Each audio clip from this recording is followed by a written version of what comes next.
Said Issa Mohamed amekuwa makamu mwenyekiti wa chama chetu kama tulivyoeleza hapa kwa miaka 15.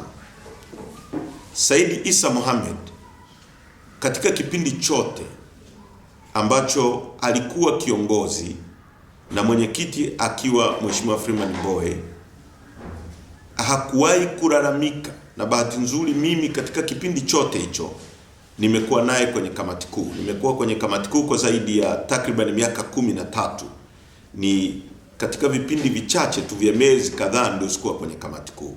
Hakuwahi kuraise hoja yoyote kuhusiana na mgawanyo wa Zanzibar au Zanzibar kudhulumiwa au Zanzibar kuonewa au mapato ya chama kubase bara kuliko Zanzibar. Mama Maulida Komu ni muasisi wa chama kama tulivyosema, amekuwa mwenyekiti wa bodi, na kwa maana hiyo bodi ndio wenye chama, wao ndio wanaogawa mapato. Mama Maulida Komu ambaye ni mwenyekiti hakuwahi kulalamika wala kutaka mgawanyo mpya wa mali za chama. Licha ya hivyo, hii kesi imekuja baada ya sisi uongozi mpya tuliopatikana tarehe 21 mwezi wa kwanza kuingia madarakani. Watanzania watakumbuka kwamba sisi tuna miezi kadhaa tu ofisini.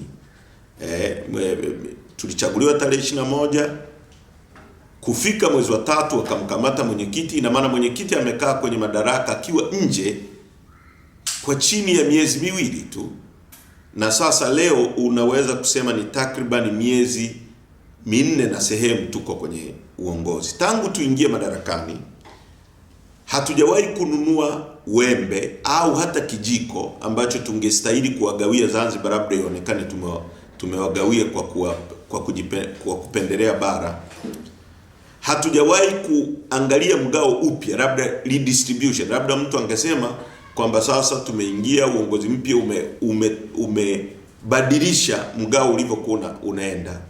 Kama ni ruzuku iliyokuwa inaenda Zanzibar inaenda vile vile, kama ni mgao uliokuwa unaenda Zanzibar unaenda vile vile alivyokuwa Said Issa Mohamed, alivyokuwa Mama Maulida Komu na ulivyokuwa uongozi uliokuwa chini ya Mheshimiwa Mbowe.